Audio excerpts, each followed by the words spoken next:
Hello, fellow readers and booktubers.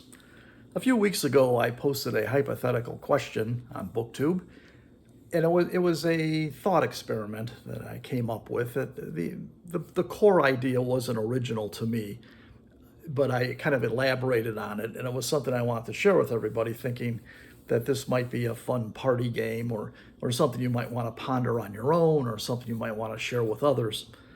It was similar to that hypothetical situation where if you're going to be put on a desert island for a while and you can only choose 10 books, which books would you choose? So I took that and I kind of ran with it. And so the hypothetical I came up with would be this. You're going to be left on a desert island for the rest of your life. But you know in advance you're going to be placed in that situation. And you will be provided with food, drink, and shelter. However, you can either bring books with you or you can bring music. Whichever one you choose would be to the exclusion of the other. If you bring books, no more music. If you bring music, no more books. Never again. No one's going to come and rescue you off the desert island.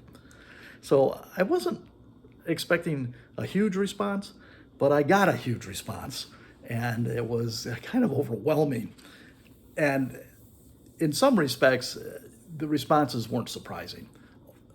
The vast majority of people said they would choose books.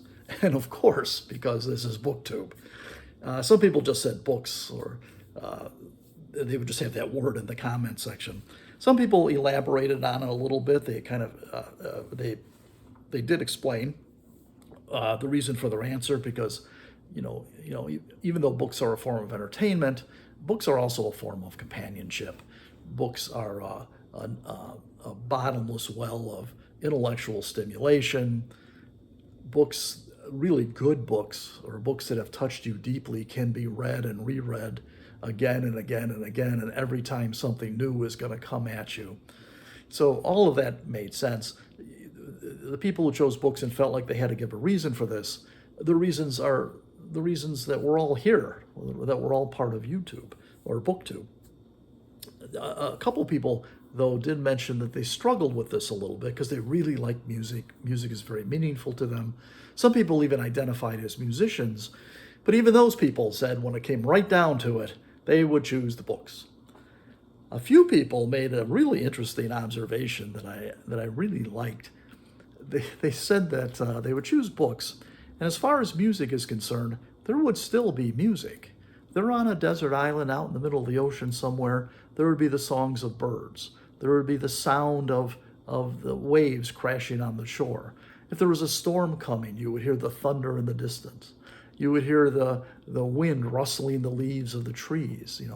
The music of nature would still be with you. I found that very charming, and I liked it a lot. Now, here was the part that I thought was the most interesting, though, were the very few people, and I mean very few, who chose music over books. I was kind of stunned by this, but very intrigued by this. And their reason was, first of all, that music meant a lot to them.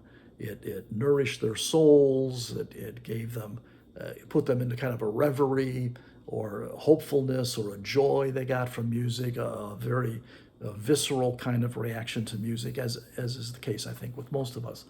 But they could do without the books. And again, they struggled with this, but ultimately their answer was, well, I can always tell myself a story. I can make up my own stories. And I thought, I wasn't expecting that, and I realized when I first posed the hypothetical, I said, whatever your choice is, it's got nothing to do with intelligence or whether you're a good person or a bad person. But it might reveal something about your attitude towards reading. And I realized that for some people, reading, quite simply, is a form of entertainment. There's nothing wrong with that. Of course it's a form of entertainment. But for some people, that's it. That's the beginning and end of reading. And so if you can't have another book, well, you'll make do. You'll just make up your own stories. And God bless you. I think that's a wonderful attitude to have. But I just wanted to share those responses with you because I thought they were kind of interesting. That's all I've got. Oh, and by the way, my choice, books. Every time, no question, hands down. That's all for now.